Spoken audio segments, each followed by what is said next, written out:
Hi friends, SHD education में आपका स्वागत है। दोस्तों, आज आपके लिए वीडियो लेकर आए हैं। जैसा कि आप जानते हैं, उत्तर प्रदेश में यूपी बीएड का फॉर्म भरा जा रहा है इसमें। लेकिन कई कमेंट्स हमारे पास आए और कई लोगों ने हमसे पूछा कि सर क्या करें, कि चूँकि आप जानते हैं जो यूपी में सीटें हैं वो दो प्रकार की हैं। एक जो गवर्नमेंट कॉलेज हैं और एक प्राइवेट कॉलेजेस हैं। ठीक है, जो गवर्नमेंट कॉलेजेस हैं उसमें फ़ीस आप जानते हैं बहुत कम लगती है। जो प्राइवेट कॉलेजेस हैं उसमें फ़ीस बहुत ज़्यादा लगती है। जैसे कि अधिकतर शिकायत रहती है कि जितना निर्धारित फ़ीसें हैं उससे काफ़ी ज़्यादा फ़ीसें ले ली जाती हैं। तो हम आपको बताना चाहेंगे कि सबकी डिमांड यही होती है कि सर क्या किया जाए कि हमको गवर्नमेंट कॉलेज मिल जाए और कम से कम पैसे में जो है हम बीएड अपना कंप्लीट कर सकें। तो हम आपको ये चीज़ बताना चाहेंगे किस तरीके से आप क्या तैयारी करें, एंट्रेंस दें कि आप गवर्नमेंट कॉलेजेस प्राप्त कर सकें। सबसे पहली बात हमारी कहने की ये है कि सबसे पहले आप प्रिपरेशन इस तरीके से करें कि अच्छा खासा नंबर आए और आपकी जो रैंक है, अगर हम कहें यूपी में लगभग 10,000 सीटें जो हैं वो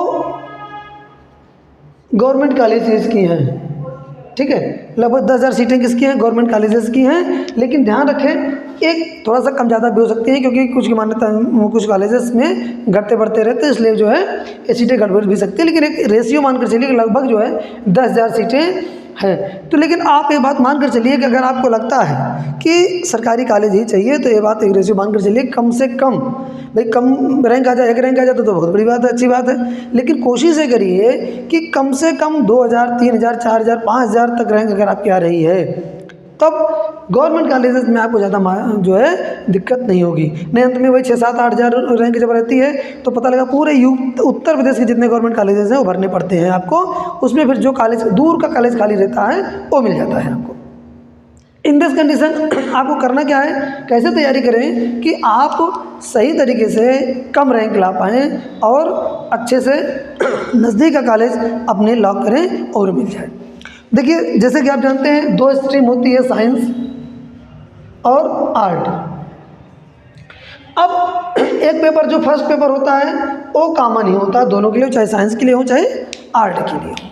ठीक है, तो आप इसमें अगर ध्यान रखें, जैसे हिंदी रीजनिंग जो पूछी जाती है, ठीक है, हिंदी रीजनिंग पर अगर आपने अच्छी पकड़ बना ली, अपनी हिंदी और रीजनिंग पर अगर आपकी पकड़ अच्छी है, ध्यान रखें अगर फर्स्ट पेपर में आपने अच्छा स्कोर किया तब ये बात मान कर चलिए कि सेकंड जो पेपर होता है, चूँकि आप देखिए इसमें समस्या कहाँ आती है, हम आपको बताते हैं। साइंस में आप मैथ स्ट्रीम से हैं, मैथ पढ़ रहे हैं, लेकिन उसमें बायो भी पूछा जाता है, बाकी सब चीज़ें पूछी जाएंगी। यानी कहने का मतलब जितने साइंस की चीज़ें होती हैं सब कुछ पूछा जाएगा, उसमें कुछ भी छूटा नहीं होगा।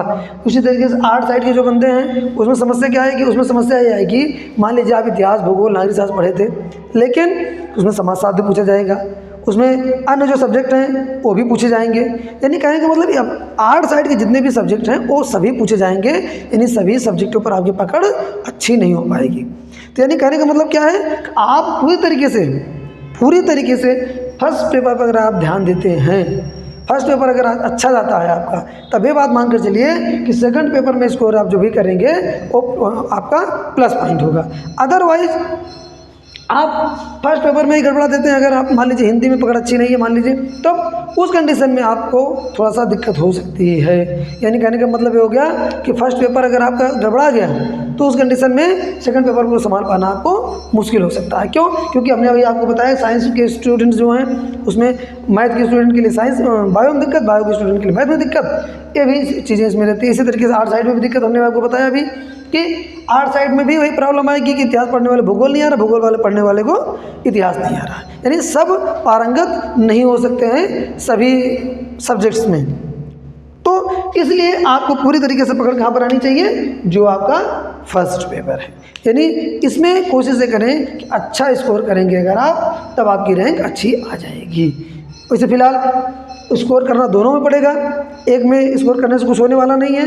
लेकिन अगर आप एक में भी, जैसे कि आप सिलेबस डाउनलोड कर चुके होंगे, सिलेबस पढ़ चुके होंगे, अभी तक फॉर्म जो लोगों ने फिलअप कर दिया है, फॉर्म भरा जा रहा है, ठीक है, 15 मई लास्ट डेट है उसकी, ये आपको पता ही होगा। 15 मई तक अगर आप फॉर्म भरते हैं उसके बाद इलेक्ट्रॉनिक पेमेंट के द्वारा के साथ फॉर्म भरा जाएगा।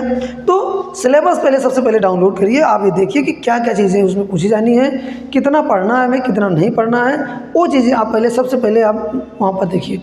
हिंदी की कुछ सिलेक्टेड बुक्स लीजिए, जो है ध्यान रखिए, हिंदी की जो सिलेक्टेड बुक्स होंगी उसमें से जैसे आप हिंदी के लिए अगर पढ़ना चाह रहे हैं तो कई प्रकाशन ऐसे हैं, जैसे हरदेव वारी वगैरह हैं और भी कई प्रकाशन हैं आ रहे हैं आजकल, तो उन प्रकाशन की किताब लेकर आप रीजनिंग भी अच्छा पढ़ सकते हैं, कई प्रकाशन हैं।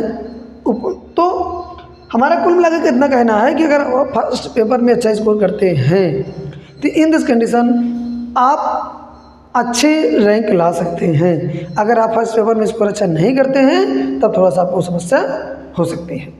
तो रीजनिंग, मैथ, हिंदी, इन सब चीज़ों पर पकड़ बनाइए अपनी और कोशिश करिए 5000 के अंदर रैंक आए और अपने नज़दीक जो भी कॉलेजेस हों उनमें एडमिशन लीजिए।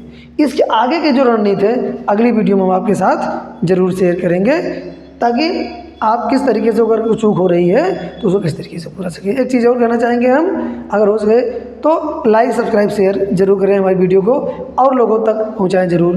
धन्यवाद।